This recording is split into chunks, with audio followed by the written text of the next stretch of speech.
চরণ আমার কোটি কোটি দণ্ডবত প্রণতি, কোটি কোটি দণ্ডবত প্রণতি, কোটি কোটি দণ্ডবত প্রণতি।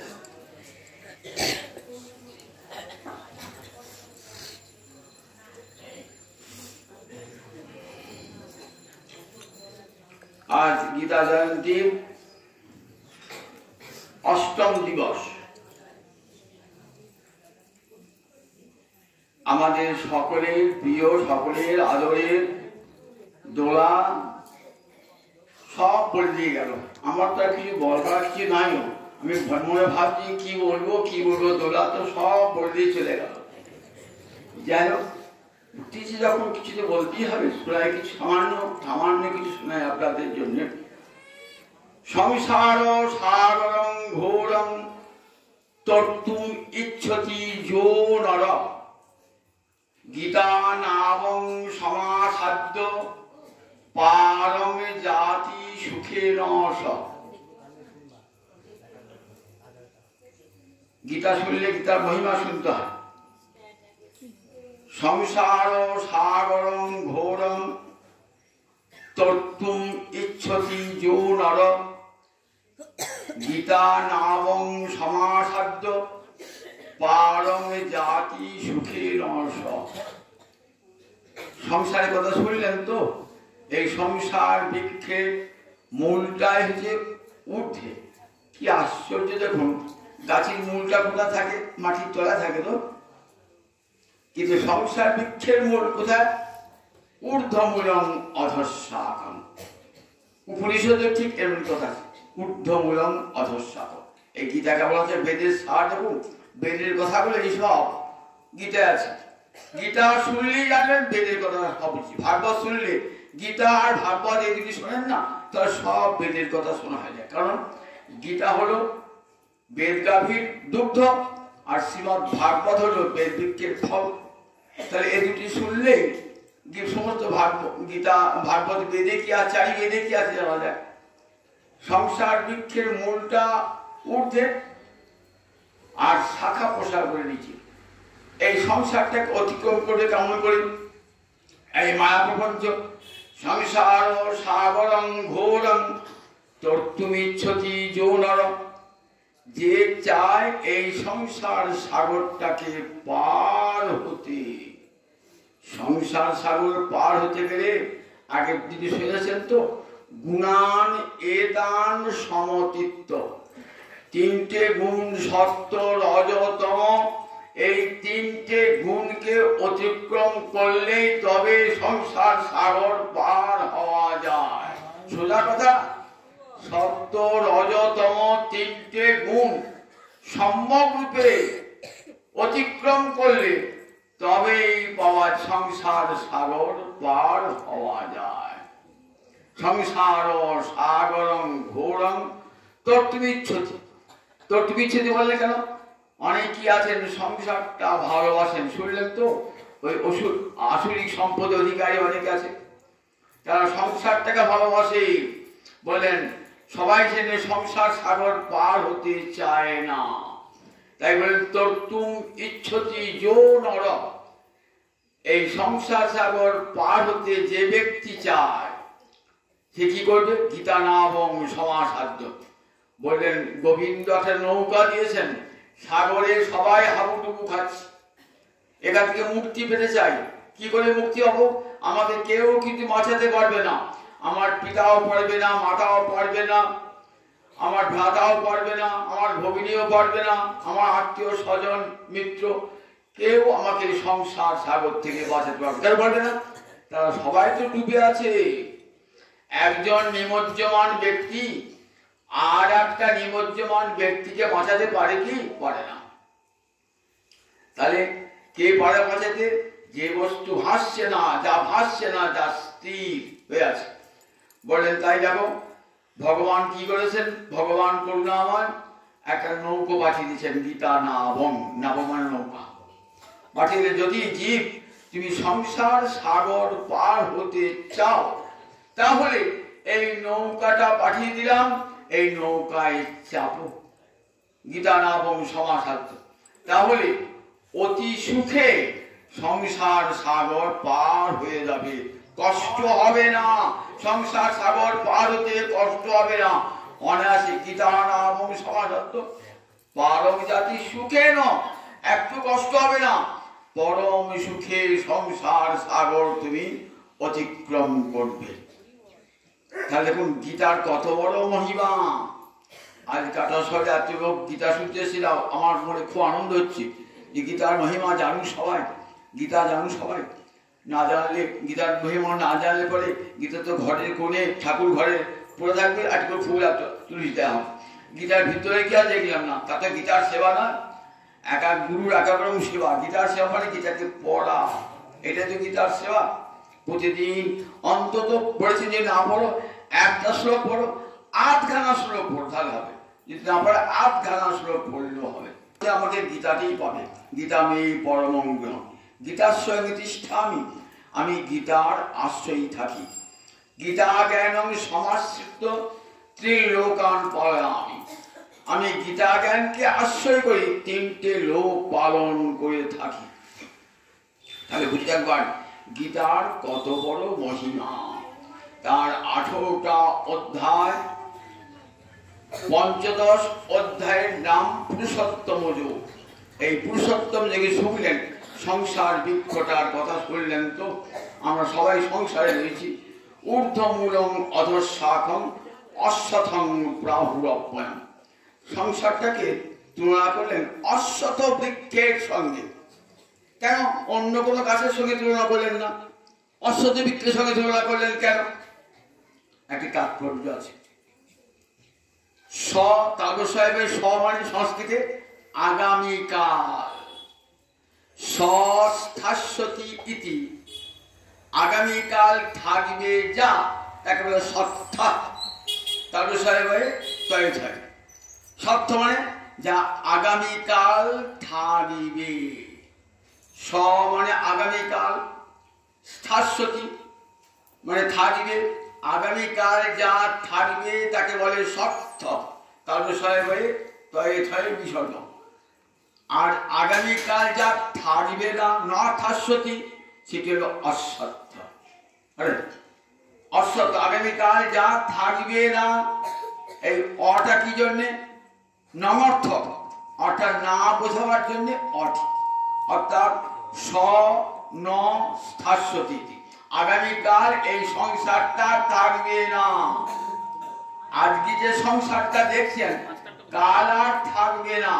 আমি দেখুন না আপনার জীবনের মধ্যে কাটার কত পরিবর্তন। একদিন দেখেছেন তো সারটার ময়দানটা আমরা দেখেছি ছোটবেলাতে, জমি চাষ হতো, আর সেখানে কেমন হয়ে গেছে কতগুলো বাড়ি উঠে গিয়েছে। আবার 50-60 বছর বাদে দেখবেন সেখানে আর কোনো বাড়ি ঘরও নাই। আবার যেখানে বাড়ি ঘর ছিল না সেখানে বাড়ি ঘর গড়ে উঠেছে। যে বাড়িটা দেখেছেন 100 বছর পর গেলে সে বাড়িটাই আর নাই। তাহলে এই সংসারে ছোটখাটো ক্ষুদ্র বস্তু দেখতে পাই, আর যেটা আছে তার সেটা। তাহলে সংসারটাও ঠিক 100 বছর আগে, 500 বছর আগে যে এই পৃথিবীতে যেমন ছিল, 500 বছর কত পাল্টে গেছে। প্রতিনিয়ত পরিবর্তনশীল। জগৎ মানে কি? গচ্ছতি ইতি জগৎ। গচ্ছতি মানে কি? যা চলছে, সব সময় চলমান জগৎ, সব সময় চলমান, সময় থেমে থাকে না, সব সময় চলছে জগৎ। গচ্ছতি ইতি জগৎ, তাই বলা হয় জগৎ বলা হয় কেন? গচ্ছতি, সব সময় চলমান, কখনো থেমে থাকে না, তাই জগৎ। আজকে সংসারটা দেখছেন যা, কালা থাকবে না। অশ্বথ বৃক্ষ ঊর্ধ্বমূলম, এই মূলটা ঊর্ধ্বে। তা গাছের তো পাতা থাকে, পাতা কি করে? গাছকে রক্ষা করে। পাতাকে গাছের রান্নাঘর বলা হয়, খাদ্য তৈরি করে, সেই খাদ্য পাতাকে গাছকে পাঠিয়ে দেয়, তবে গাছ বেঁচে থাকে। তাহলে গাছকে রক্ষা করে পাতা তো। তাহলে বললেন এই যে সংসার বৃক্ষটাকে রক্ষা করেছে ছন্দাংশী যস্য পর্ণানি। ছন্দ মানে বেদ, 4 বেদ উপনিষদ, এরা পর্ণানি, পর্ণ মানে পাতা। বেদ হলো এই সংসার বৃক্ষের পাতা, সংসারটাকে রেখে দিয়েছে কি করে? কোন এটা অধর্ম, এটা ধর্ম, এই নির্ণয় করে। দেখো জীব এটা করো, এটা করবে না, এমনি করে সংসার বৃক্ষটাকে ধরে রেখে দিয়েছে সংসারে।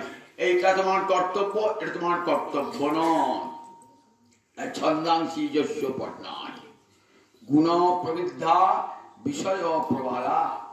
বিষয় কটা? পাঁচটা। কি কি? শব্দ, স্পর্শ, রূপ, রস, গন্ধে। পাঁচটায় কি বলি? এই পাঁচটাকে আমরা বিষয় বলি।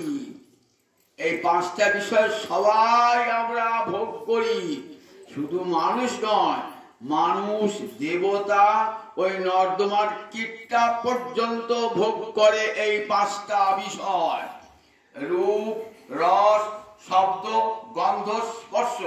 দেবতা থেকে আরম্ভ করে ওই পিঁমড়ে মাছিটা পর্যন্ত পাঁচটা বিষয় ভোগ করে। শব্দ, স্পর্শ, রূপ, রস, গন্ধ। বিষয় প্রবালা বললেন গুণ প্রবৃদ্ধা। এই বিষয়টা যেমন ছোট ছোট কচি মুকুল, যেন গাছ, সেটা বৃদ্ধি পাবে কেমন করে? তা বললে গুণ প্রবৃদ্ধা। জল দিতে হবে গাছে, তবে তো গাছটা বেশ থাকবে, পাতাগুলো বড় বৃদ্ধি প্রাপ্ত হবে। তিনটে গুণ, সত্য, রজ, তম, তিনটে গুণ। তিনটে গুণ জল, তিনটে গুণের জল দিচ্ছে, আর এই পাতাগুলি বৃদ্ধিপ্রাপ্ত হচ্ছে। একটা একটু পাতাগুলি বিষয়গুলি বৃদ্ধিপ্রাপ্ত হচ্ছে। অর্থাৎ রূপ, রস, শব্দ, গন্ধ, স্পর্শ, এই বিষয়গুলো বৃদ্ধিপ্রাপ্ত। বিষয় অপ্রবৃদ্ধা, গুণ অপ্রবৃদ্ধ। গুণের ফলে বিষয় প্রবালা বৃদ্ধিপ্রাপ্ত হচ্ছে। আর শাখাগুলো বলেন অধঃপুষিত। শাখাগুলো অধস্য, ঊর্ধ্বস্য। কিছু শাখা নিচের দিকে, কিছু শাখা উপরের দিকে। অর্থাৎ এই যে ব্রহ্মাণ্ড দেখছেন না, এর উপরতলা আছে, নিচুতলা আছে, তিনতলা। তো উপরতলায় স্বর্গা দিল, মধ্যকালে দেখছেন মর্তলোক, তলাত আছে পতালাদি। তাহলে তিনটে লোক, তিনতলা বাড়ি রয়েছে। কিছু ঊর্ধ্ব লোকে, কিছু নিম্ন লোকে। শাখাগুলো কতগুলো ঊর্ধ্ব দিকে, কতগুলো ঊর্ধ্বস্য, অধস্য, কতগুলো ঊর্ধ্ব দিকে, কতগুলো নিচের দিকে। এই সংসার বৃক্ষ। এই সংসার বৃক্ষের মূলটা তো উপরে। এই সংসার প্রপঞ্চ অতিক্রম করা কষ্টকর, তো কি করে পার হবেন? তা বলেন ওই বৃক্ষরূপে আপনাকে সবসময় আটকিয়ে দিচ্ছে, যেতে দিচ্ছে না। তাহলে দেখবেন সংসারের মূল তো ছেদন করা যাবে না। বলছেন অসঙ্গ শস্ত্রের। অসঙ্গ মানে সঙ্গহীনতা, অর্থাৎ আসক্তিহীনতা। দৃঢ় শস্ত্রের বলে বৈরাগ্য রূপ দৃঢ় অস্ত্র দিয়ে সেই সংসার বৃক্ষের মূল ছেদন করতে হবে। বাবরি গাছে গোটা তো গোবিন্দ ছেদন করবে কি করে? সেটা হবে না। তাহলে কোনটা ছড়াবে? বলে অসংখ্য দেখবে বট গাছ, অশ্বত্থ গাছ, দীর্ঘদিন হয় না, ঝুঁড়ি নামে, অনেক ছোট ছোট ছোট মূল নামে। সেগুলো কি কি বলে? ঝুঁড়ি বলি। ওগুলো মাটি কাম দিয়ে থাকে, গাছ থেকে রক্ষা করে। বলে ওইগুলো হলো সব জীব বাসনা, জীবের কত অনন্তকালের অনন্ত বাসনা এই সংসারটাকে ধরে রেখেছে, সংসার জগৎকে ধরে রেখে দিয়েছে। সংসার মানে হচ্ছে বাসনার সাগর। সংসার বাসনার সাগর, অসংখ্য ঝুড়ি। এগুলোকে কাটা যায়, এই বাসনাগুলো কাটা যায়। কি করে যায়? অসংখ্য শস্ত্রী ন বলেন বৈরাগ্য রূপ দৃঢ় অস্ত্রের দ্বারা। বৈরাগ্য শব্দের দুটো অর্থ হয়। একটা সংসারে অনাসক্তি হলো বিগত রাগ, আর একটা বিশিষ্ট রাগ ভগবানের ভালোবাসার দ্বারা। এইটি হলো আসল বৈরাগ্য। ভগবানের ভালোবাসা আসলে আপনা আপনি সংসারে বৈরাগ্য আসে। যতক্ষণ ভগবানের ভালোবাসা না আসে, ততক্ষণ সংসারে বৈরাগ্য কোনো মতেই আসবে না। আর যদি সেই বৈরাগ্য আসে না, সেটা হবে মর্কট বৈরাগ্য। মর্কট মানে বানরের বৈরাগ্য। আমি গোবিন্দ ভালোবাসি না, অথচ বৈরাগীর পোশাক গ্রহণ করেছি বলে তোমার বৈরাগ্য দুদিনের। একটা সাধু বাবার গল্প শোনায়। সাধু বাবা সংসার ছেড়ে কৌপিন পরে, একটা গেরুয়া পরে, একটা গ্রামে ভিতর করে বেড়ায়। একটা গ্রামে সে ডেরা বেঁধেছে। গ্রামের লোক সব খুব ভালো, দাদু বাবা সুন্দর গান টান করে, সুন্দর গান টান করে সাধু বাবা। সবাই ভালোবাসে, গুরুর মতো ভালোবাসে। সাধু দেখলেই তো মানুষ, ভারতবর্ষের মানুষ প্রণাম জানা, ভক্তি জানা। দাদু বাবা একে থাকুন আপনারা, আমি এখানে থাকুন, বেশ সুন্দর কণ্ঠে গান টান করেন, বেশ একটা জায়গায় করে দাও। গ্রামের প্রান্তে একটা বনেতে একটা কুড়ে তৈরি করে দিয়েছে, ঘর তৈরি করে দিয়েছে। সাধুবাবু গ্রামগঞ্জে ঘুরে ভিক্ষা করে খান থাকেন, এমনি করে অনেক শিষ্য হয়েছে। সাধুবাবা বলছে একদিন শিষ্য দিকে, শিষ্য জিজ্ঞেস করে, বাবা কোনো কষ্ট হয় না তো? তাও যে বাবা কষ্ট তো হয় নাই, একটা দেখছি খুব ইঁদুরের উৎপাত এখানে খুব। কিরকম? আমার কৌপিন কেটে দেয়, আমার গেরুয়া কেটে দেয়। বেশ বাবা আমি ব্যবস্থা করছি, আমরা কৌপিনে ইঁদুরটা তারা আবার ব্যবস্থা করছি। একটা বিড়াল নিয়ে এসে, এই বিড়ালটা থাকলে ইঁদুর আসবে না, বিড়ালটা রেখে দিয়েছে। আর বিড়াল যে এসেছে ইঁদুর উৎপাত চলে গেছে, কিন্তু বিড়ালের উৎপাত বেড়েছে। বিড়ালটা মেউ মেউ মেউ সবসময় করে, সে তো খাবার দুধ চাইছি, কোথাও দুধ পাবে? বলছে বাবা ইঁদুর উৎপাত তো গেল, বিড়ালের উৎপাত শুরু হয়েছে, ঘুমুতে সারা খালি মেউ মেউ করে খেতে পায়। আচ্ছা বাবা আমরা ব্যবস্থা করছি, একটা ওই দুধের ব্যবস্থা করছি। শিষ্যরা মিলে স্বামী একটা গাভী কিনে দিল। এবার গাভীটা আনলো, গাভীটা দুধ হচ্ছে, বিড়ালটা খাচ্ছে, আর বিড়ালটা মিউ মিউ করে না। এবার গাভী তো আনা হলো, গাভীটাকে চড়াবে, রাখবে কি, চড়াবে কি, তাকে খোল দেবে, ছাড়িয়ে দেবে, কে দেবে? বলে বাবা গরু তো কিনে দিলে, গরু রাখার ব্যবস্থা কি হবে? কে গরু ছানি কাটবে, যে গরু চড়াবে? একটা বাবা একটা রাখাল দেখে দিচ্ছি, একটা রাখাল তো রাখা হলো, রাখাল হলো, ইঁদুর মার থেকে বিড়াল হলো, গাভী হলো, রাখাল হলো। এবার রাখাল বলছে দাও আমাকে ভাত দাও, আমাকে দুবেলা খাবার দাও। বলছে বাবা বিড়াল ইঁদুর গেল, বিড়াল গেল, গাভী গেল, এবার রাখাল এলো। রাখাল বলছে ভাত দাও, জল দাও। কি করবো তাহলে? কে ভাত আনবে? আমি নিজেই তো ভাত আনতে পারি না আমার রাখালের জন্য। বলে বাবা তাহলে একটা দাঁড় পরি করে একটা পদ নিয়ে নিলি, ঘরে নিলি। বলে বেশ বাবা। দেখুন নিজের সংসার ছেড়ে গেল, আবার নূতন সংসার হয়ে গেল। তাই মন না রাঙায়ে বসনে রাঙায়ে কি ভুল করি যোগী। মনটাকে রাঙালাম না, আর কাপড়টাকে গেরুয়া রঙে ছাড়িয়ে সাধু হয়ে বসলাম। সাধুর এই দুর্দশা। মর্কট বৈরাগ্য কি বলবো? মর্কট বৈরাগ্য, বানরের বৈরাগ্য। কিন্তু ভগবানের যদি ভালোবাসা আসে তাহলে সে বৈরাগ্য আপনা আপনি, যেমন রঘুনাথ দাস গোস্বামী রূপ সনাতন দেখেছেন তো, এদের বৈরাগ্য কেমন? এদের বৈরাগ্য ভগবানকে ভালোবেসে ঘর ছেড়েছেন না। সনাতন গোস্বামী পাদ, যিনি পালকি ছাড়া চলতেন না, কিরকম আকর্ষণ দেখুন। জেলের রক্ষককে ঘুষ দিয়ে ছুটছেন, ঘুষ দেওয়া এবং ঘুষ নেওয়া দুটি তো অপরাধ। সনাতন গোস্বামী পাদ এত পণ্ডিত ব্যক্তি হয়ে ঘুষ দিলেন কাকে? 10,000 স্বর্ণ মুদ্রা ঘুষ দিলেন ওই কারারক্ষককে। তাহলে অন্যায় করলেন না? কৃষ্ণের জন্য যদি কোনো অন্যায় করা হয় সেটা ন্যায় হয়ে যায়। ধর্ম রক্ষা করার জন্য যদি কোনো অন্যায় হচ্ছে ন্যায় হয়ে যায়, অধর্মটা ধর্ম হয়ে যায়। অধর্ম ধর্মায় কল্পতে, অধর্মটা ধর্ম হয়ে যায়। চলে গেলেন বৃন্দাবনে, গিয়ে কেমন করেছেন?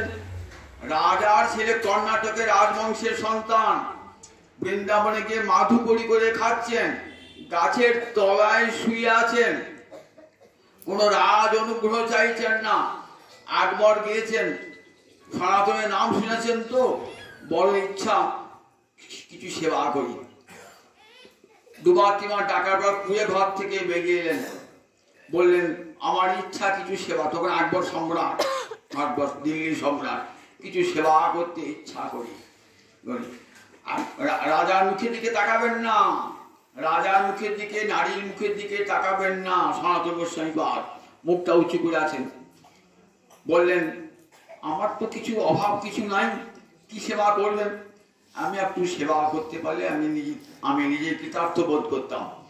তাহলে ওই বুর্জবাসীরা স্নান করে ওই যমুনার ঘাটটা বাঁধিয়ে দিন, আমার নিজের কোনো প্রয়োজন নাই। আকবর বলে বেশ, কোন ঘাটটা? একটা লোককে দেখিয়ে দিলে এই ঘাটটা বাঁধিয়ে, যমুনার ঘাটটা বাঁধিয়ে দেন। বহু লোক স্নান করে এখানে ব্রজবাসী। ঘাটটা বানাতে গিয়ে দেখছেন কি আশ্চর্য, দেখুন সনাতনে এমন অলৌকিক শক্তি। ঘাটটা দেখছেন মাটির ঘাট নয়, দেখছেন সেখানে হিরে জহরত মণি মুক্ত দিয়ে ঘাটটা বাঁধানো। ভাবছেন এই ঘাট যদি আমাকে বাঁধাতে হয় তাহলে এতগুলো মণি মাণিক্য নিয়ে এসে ঘাটটাকে ভাঙাতে হবে। আমার ভান্ডার, সমস্ত ভান্ডার উজাড় করে ধরলো, এত মণি মাণিক্য আমার ভান্ডারে নাই। এসে বলছেন যে প্রভু, আমার অপরাধ হয়েছে, আমার অহংকার চূর্ণ হয়ে গেছে, আমি আপনাকে সেবা দিতে পারলাম না, আমি চিরকালের জন্য মনে মনে আপনার চরণে দাস হয়ে রইলাম। কেমন বৈরাগ্য দেখুন! ইচ্ছা করলে রাজা তাকে সাহায্য করতে পারতেন, শ্রীদেব গোস্বামীকেও সাহায্য করছেন তৎকালীন দিল্লি সম্রাট। বললেন কিছুই সাহায্য চাই না, একটা সাহায্য করবেন কি না, কিছু কাগজ যদি পাঠিয়ে দেন গ্রন্থ লেখার জন্য, যথেষ্ট, আর কিছু চাই না। গ্রন্থ লেখার জন্য কিছু কাগজ পাঠাতে বলেছেন দিল্লির সম্রাট। কি দেখুন, এমনি করে দেখুন তারা কোনো রাজ অনুগ্রহ গ্রহণ করেন নাই। তারা বলেন তাই কেন? ভগবানের বিশেষ রাগ, বিশিষ্ট রাগ, ভগবানের ভালোবাসা এলে এই বৈরাগ্য এসে, এবং সেই বৈরাগ্য যথার্থ বৈরাগ্য। এই বৈরাগ্য অস্ত্রের দ্বারা, বলেন বৈরাগ্য অস্ত্রের সংসার বন্ধনকে ছিন্ন করবেন। সংসার বন্ধন ছিন্ন করে যাব কোথায়? তত পদং তৎ পরিমার্জিতব্য, সেই অব্যয় পথ, যেখানে আমার নিজের বাড়ি সেইখানে যেতে হবে। আমি তো রয়েছি বিদেশে বিভিন্ন। বিবেকানন্দ একটা গান আছে, মন চলো নিজ নিকেতনে। মন চলো, আমার এটা তো বাড়ি নয়, আমি বিদেশে রয়েছি, তাই কত দুঃখ কষ্ট মায়ার সংসারে ভোগ করছি। আমাকে যেতে হবে কোথায়?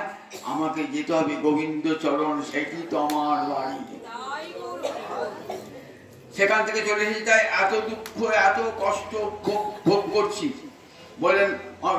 বলেন ওহে বিশ্বের সন্তান, বেদ কথা বলছেন, অমৃতস্য পুত্রা, তোমরা তো অমৃতের সন্তান, তোমাদের আমার মৃত্যু ভয় কিসে? কিন্তু আমরা সেই পিতাকে, ভবিষ্য পিতাকে ভুলে আছি, এই সংসার সাগরে পড়ে হাবুডুবু খাচ্ছি। এখান থেকে আমাকে উদ্ধার করবেন কে? বলেন দেখো, গুরুদেব যদি করুণা করেন তবে সংসার সাগর উদ্ধার করে নিয়ে যাবেন।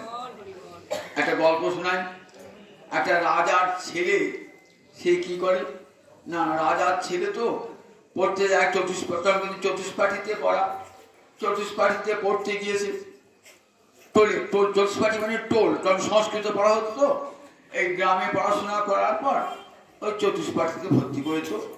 চতুষ্পাঠী টোল, সেখানে গিয়ে বেদ, তারপরে আপনার উপনিষদ, তারপরে পুরাণ, এসব পড়ানো হতো, সংস্কৃত পড়ানো হতো। রাজার ছেলে পড়তে গেছে। রাজার ছেলে তো লোক যায়, দিয়ে আসে আর নিয়ে আসে, দিয়ে আসে আর নিয়ে আসে, তা প্রতিদিন দিয়ে আসে আর নিয়ে আসে। তা এক ছেলেটার ইচ্ছা অন্যান্য ছেলে সে খেলা করত, কিন্তু খেলা করতো রাজার ছেলে তো ঠিক যে স্কুলে ঘন্টা পড়ে যায় আর লোক গিয়ে নিয়ে আসে। একদিন স্কুলে একটু সকাল সকাল ছুটি হয়ে গিয়েছে, রাজার লোক যে দেরি করেছে, তখন ছেলেটা অন্যান্য ছেলে হয়ে হয়ে বেরিয়ে পড়েছে, খুব মজা করতে বেরিয়ে পড়েছে। পড়তে পড়তে একটা বনের মধ্যে ঢুকে পড়েছে। বনের মধ্যে ঢুকে খেলা করতে করতে বনের মধ্যে ঢুকে পড়েছে। তারপর হচ্ছে সব ছেলেগুলো পালিয়ে গেছে, কেবল আমি ঢুকেছি। তখন ছেলেটার রাস্তা খুঁজে পাচ্ছে না। তখন ছেলেটার গায়ে অনেক, রাজার ছেলে তো গায়ে অলঙ্কার আছে। সেই বনেতে থাকে এক দস্যুর সর্দার, তার অনেক চর আছে। সেই দস্যু সর্দার কি করে তার চর রাজার ছেলে ধরে দিয়েছে। রাজার ছেলে ধরে যা গয়নাগাটি ছিল কেড়ে করে নিয়েছে, এইবার তাকে হত্যা করতে যাবে। তখন দস্যু বলছে, আমার তো সন্তান নাই, কি সুন্দর ফুটফুটে সন্তান, ওকে আমার মেয়ের কি হবে, সব তো কেড়ে নিয়েছে। এইবার প্রথম দু চার দিন কান্নাকাটি করে ছেলেটা, থাকতে থাকতে থাকতে সব ভুলে যায়, অন্যান্য শেষ হয়ে খেলা করতে করতে। এদিকে রাজা কাঁদছেন, রানী কাঁদছেন, ছেলে আমার কোথায় গেল, ছেলে আমার কোথায় গেল। কোনো মতেই আর ছেলের সন্ধান পায় না। অবশেষে একদিন একটা জ্যোতিষী এলো। জ্যোতিষী এসে বলছে, রাজা কাঁদছেন কেন? বলেন, আমার একমাত্র সন্তান হারিয়ে গেছে, আমার সন্তানকে এনে দেবেন। বললেন, রাজা আমি তোমাকে প্রতিশ্রুতি দিয়ে গেলাম, তোমার হারানো সন্তানকে আমি তোমার কাছে এনে দেবো। বলে, এনে দাও, তুমি যা চাইবে তাই দেবো, আগে তো আনি, তারপর আমরা পুরস্কার নেবো। এই বলে চলে গেলেন জ্যোতিষী ঘুরতে ঘুরতে ঘুরতে সেই বনে গিয়ে হাজির।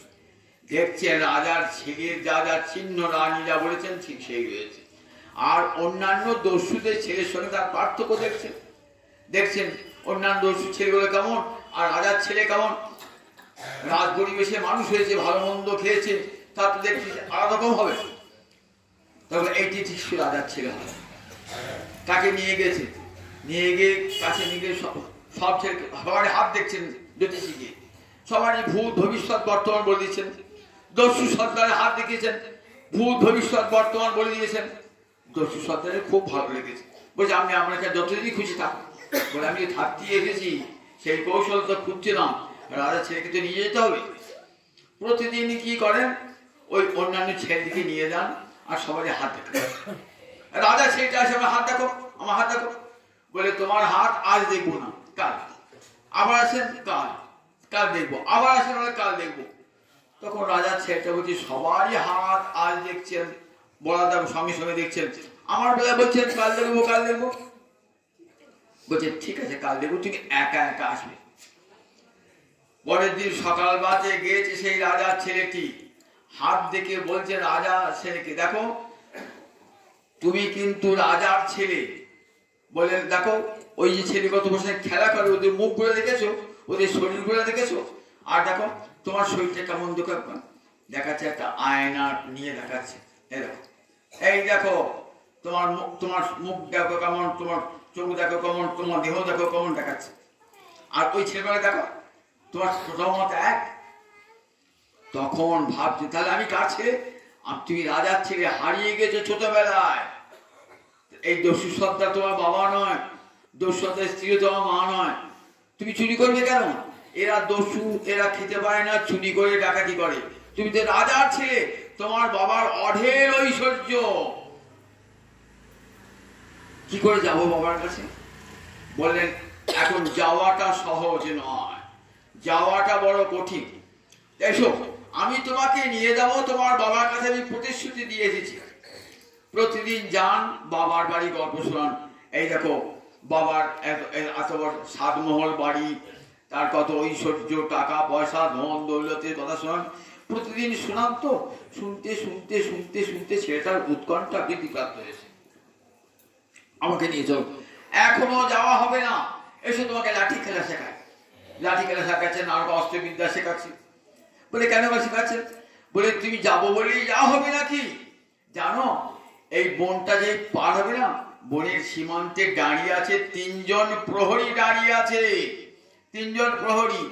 তাদের সঙ্গে যুদ্ধ করে তবে বন ছাড়তে হবে। লাঠি খেলা নির্জনে নিয়ে যান, আর অস্ত্র তরবারি খেলা শেখান, লাঠি খেলা শেখান। এমনি করে শিখে যখন প্রবল উৎকণ্ঠা। বলে পারবে? বলে হ্যাঁ আমি পারবো। এইবার যাচ্ছে সেই জ্যোতিষী আগে আগে, আর পিছনে পিছনে যাচ্ছে সেই রাজার ছেলেটি। যেই বনের প্রান্তে গিয়েছে না, তিনজন প্রহরী একবার লাঠি নিয়ে, ধার নিয়ে, তরোয়াল নিয়ে আক্রমণ করেছে।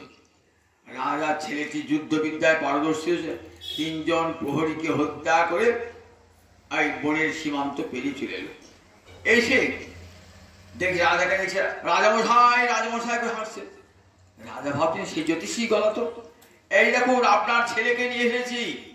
রাজা তো আনন্দে আকুল, রানী ছুটে এসেছেন, রানীর চোখে জল, রাজার চোখে। কদিন বাদ ছেলেকে পেয়েছেন, জড়িয়ে ধরেছেন ছেলেকে। বলছেন জ্যোতিষী তুমি যা চাইবে তাই দেবো, অর্ধেক রাজত্ব দেবো, কি চাও বলো। জ্যোতিষী বলছে আমি কিছু পাবার জন্য আপনার ছেলেকে আপনার কাছে আনি নাই, আপনার ছেলেকে আপনার কাছে এনে দিলাম, এটাই আমার বড় পাওনা হলো। রাজা বললে আমি তোমার কাছে চিরকৃতজ্ঞ থাকলাম। চলে এলেন। এই যে নিয়ে গেলেন না, গল্পটি বললাম তো, গল্পটি একটি রূপক। আমাদের সংসারটা কেমন, আমরা মায়া দস্যু আমাদেরকে নিয়ে এসে ছিনিয়ে নিয়ে এসেছে। আমরা তো রাজার ছেলে, আমরা তো গোবিন্দের সন্তান, অমৃতের সন্তান। এখানে পড়ে কত দুঃখ কষ্ট ভোগ করেছি। আমাদেরকে নিয়ে যাবে কে সংসার সাগর পার করে? যে সংসারের কথা শুনলেন, কি আমাদেরকে সংসার সাগর পার করে নিয়ে যাবে? তত পদম তৎ পরিমার্গিতব্যম, সেই পরম পদে কি আমাদেরকে নিয়ে যাবে? বললেন আসেন ভগবান, গুরু রূপে আসেন ভগবান, গুরু রূপে আচার্য বিজানিয়া। এসে কি শোনান? বলেন দেখো জীব, তুমি কে? তুমি সংসার করছো, এখানে খাচ্ছ ফুটছো, এখানে এসে কারুর বউ হয়েছো, কারুর মা হয়েছো, কারুর ভগিনী হয়েছো, কারুর পিতা হয়েছো। তুমি তো আসলে গোবিন্দের দাস। দেখো গোবিন্দ দাস কি করে দেখান? ওই যেমন আয়না খুলে দেখাবে জ্যোতিষী, গুরুদেব শাস্ত্র খুলে দেখান। তুমি দেখো তুমি গোবিন্দের দাস। দেখো মমই গীতায় এখানে বলা থাকবেন, মমই বাংশ জীবলোকে জীবভূত সনাতন। বলছেন জানো, জীব আমার সনাতন অংশ, চিরন্তন অংশ। তার সঙ্গে আমার সম্পর্ক চিরকালে। সে আমার কাছে ফিরে আসতে পারে, কিন্তু আসতে পারছে না, সংসার বাধা দিচ্ছে। কে নিয়ে যাবে? গুরুদেব কৃপা করে এসেছেন।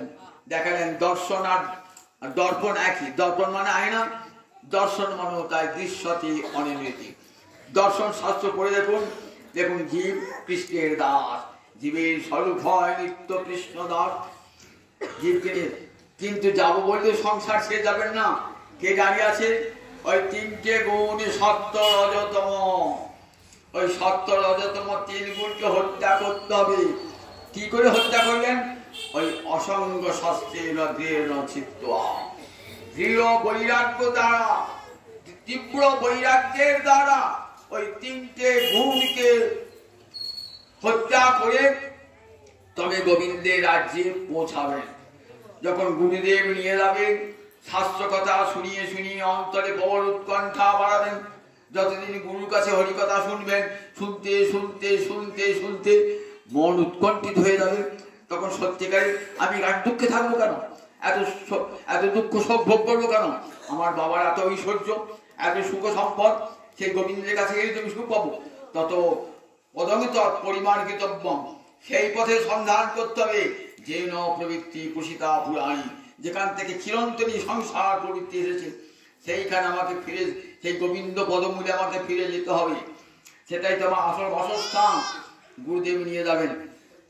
এই তিনটে প্রহরী অর্থাৎ সত্য রজতম তিনটে গুণকে হত্যা করে কি দিয়ে? এই আপনি শুনলেন তো, বৈরাগ্যরূপ অস্ত্র দ্বারা তাদেরকে হত্যা করে গুরুদেব নিয়ে যাবেন কোথায়? গোবিন্দের কাছে। গোবিন্দ বলবেন, গুরুদেব আমার সন্তানকে এনেছো। গুরুদেব বলবেন, এই না তোমার সন্তানকে আমি তোমার কাছে এনে দিলাম। গোবিন্দ খুশি বলবেন, গুরুদেব তুমি কি চাও বলো। গুরুদেব বলেন, কিছু পাওয়ার জন্য তোমার সন্তানকে তোমার কাছে আনি না, তোমার সন্তানকে তোমার কাছে এনে দিয়ে আমি খুশি হয়েছি, এটাই আমার বড় পাওনা। বললেন, তুমি আজ থেকে গুরুদেব তো আমি তোমার কাছে কৃতজ্ঞ। তুমি থাকবে আমার বাম পার্শ্বে, আর তোমার সেবা হবে আমার আগে। তোমার সেবা, তোমাকে যদি কেউ সেবা না করে আমি তার সেবা গ্রহণ করব না। এখন কে নিয়ে যাবে? তত এখানে বলছে, কিন্তু যাবার যোগ্যতা বলেছে কেমন? জিত কেমন বললেন? নির্মাণ মহা জিত সঙ্গ দোষা, এই যোগ্যতা চায়। অভিমান থাকলে হবে না অন্তরে, মোহ থাকলে হবে না। সব মোহ দূর হয়, ভক্তি মহারানী হৃদয়ে প্রবেশ করলে পরে সব অভিমান দূর হয়ে যায়, মোহ দূর হয়ে যায়। জিত সঙ্গ দোষা, সব আসক্তি দূর হয়ে যাবে ধীরে ধীরে। আসক্তি দূর হয়ে যাবে। অধ্যাত্ম নিত্যা, আত্মজ্ঞানী প্রবল নিষ্ঠা আসলে অধ্যাত্ম নিত্যা। বিনিবৃত্ত কামনা, সমস্ত কামনা থেকে ধীরে ধীরে ধীরে ধীরে মনকে মুক্ত করবেন। তারপরে কোথায় কোথায় যাবেন তা বললেন, সেই পরম পদম, যে পদ ওমি বিষ্ণু ওমি বিষ্ণু ওমি তদে বিষ্ণু পরমং পদমে যারা সদা পশ্যন্তি সূর্যয় দিবিব চক্ষুরাততম। ঋগ্বেদের প্রথম মণ্ডলের 22 অনুবাকে এই বিষ্ণু সূক্ত কি বলছেন দেখুন। ওমি বিষ্ণু ওমি, আপনি আজমনে সবাই এই মন্ত্র সবাই বলেন, কিন্তু যে কোনো গুরু মন্ত্র জপ করতে গেলে আগে আগমন করতে হয়। ওম বিষ্ণু ওম তদ বিষ্ণু পরমং পদম। বিষ্ণুর পরম পদ, ওইটি তো আমি দিতে হবে। ওই দেখে দিচ্ছেন বিষ্ণুর পরম পদ, ওইটি তো আমার রাজবাড়ি, আমি রাজা ছিল হারিয়ে গেছি, ওকে যাবো তো বিষ্ণু পরমং পদম। কে দেখছে? আপনি দেখতে পাচ্ছি না তো? কারা দেখছেন? সদা পশ্যন্তি সূরয় বিদ্যান জনগণ ভক্তিমান জনগণ গোবিন্দ চরণে আশ্রিত জনগণ। সদা পশ্যন্তি সূরয়, আকাশে দিবিব মানে আকাশে প্রসারিত চক্ষু যেমন নির্মল ভাবে সব দেখতে পায়, ঠিক তেমনি করে স্পষ্ট করে দেখতে পাচ্ছেন। কারা দেখতে? আমরা পাচ্ছি না, কিন্তু তারা দেখতে পাচ্ছেন। সে রামকৃষ্ণদেব কি বিবেকানন্দ বলেছেন না, বিবেকানন্দ বলছেন তুই ঠাকুরকে ভগবানকে দেখেছ? তাহলে হ্যাঁ দেখেছি। আমাকে দেখাতে পারবে? হ্যাঁ দেখাতে পারবো। চল গিয়ে করেছেন জলেতে একবার টিপে ধরেছেন, একবার জলে ডুবি ছেড়ে দাও ছেড়ে দাও ছেড়ে দাও ছেড়ে দাও, অনেক খবর ছেড়ে দিয়েছেন। বললেন দেখ ঠিক এইরকম যখন উৎকণ্ঠা আসবে ভগবানকে দেখবার জন্যে, গুরুর কাছে কথা শুনতে শুনতে, তখনই ভগবত দর্শন, সেই পরম পদ দর্শন হবে। তত পরম পরিমার্গিতব্য কে নিয়ে যাবে? গুরুদেব আচার্যদেব নিয়ে যাবেন, সেই পরম পদে নিয়ে যাবেন। এই সংসার সুখ থেকে নিয়ে যাবেন কোথায়? গোবিন্দ চরণ কমলে নিয়ে যাবেন সংসার সুখ থেকে। বলেন এই ঊর্ধ্ব কোথায়? সেই পুরুষোত্তমের কাছে। সেই পুরুষোত্তম যিনি পুরুষের, যিনি অক্ষর পুরুষ থেকে উত্তম, অক্ষর পুরুষ থেকে উত্তম, যিনি পুরুষোত্তম, সেই গোবিন্দ পদমূলে পৌঁছিয়ে দেবেন গুরুদেব। সেখানে পৌঁছে দিয়ে গুরুর কাছে চিরকাল ভগবান কৃতজ্ঞ থাকবেন, আবার জীব কৃতজ্ঞ যে আমি সংসার দুঃখ অতিক্রম করি। তাই অখণ্ড মণ্ডলাকারং ব্যাপ্তং যেন চরাচরং তৎপরং দর্শিতং যেন তস্मै শ্রী গুরবে নমঃ। সেই গুরুর কাছে চলে যাবো আমরা, সেই ভগবানের কাছে চলে যাবো গুরুর করুণাতে। গুরুদেব করুণা করে অন্তরে বৈরাগ্য দেবেন, বৈরাগ্যের দ্বারা সংসার বৃক্ষ ছেদন করে চলে যাব। সংসারে কাম ক্রোধ লোভাদি সব পরিত্যাগ করে যখন গুরু নির্দেশিত পথে হাঁটতে পারবো, সমস্ত দৈব গুণের অধিকারী হয়ে দৈবী সম্পদ বিমোক্ষায়, দৈব আসুর সম্পদ বিভাগ খুললেন তো, দৈবী সম্পদ বিমোক্ষায় নিবন্ধায় আসুইমতা, দম্ভ দর্প অভিমান এগুলো যদি থাকে তাহলে কোনোদিনই ভগবানের কাছে যাওয়া যাবে না। গুরুর কৃপাতে কি হবে? ওইগুলি সব দম্ভ দর্প অভিমান সব দূর হয়ে যাবে। তখন মানুষ দৈবী সম্পদের অধিকারী, আর দৈবী সম্পদের অধিকারী হয়ে গোবিন্দ চরণে চলে যাবে। সংসারের সামান্য সুখ খাওয়া ভোগ করবার জন্য আমরা সংসারে আছি। একটা পালাবেন না, একটা হাসির গল্প শুনিয়ে এই আজ বক্তব্য শেষ করব। একটা বনের গাধা একটা সার কাছে গাধা দুটা বন্ধুত্ব হয়েছে। বনের গাধা আর সার কাছে গাধা। সার কাছে গাধাটা ভালো করে খেতে পারে না, রোগা হয়ে গেছে, আর বনের গাধাটা ভালো মন্দ খায় তো খেয়ে বেশ মোটা সোটা হয়েছে। তুই কোথায় থাকিস?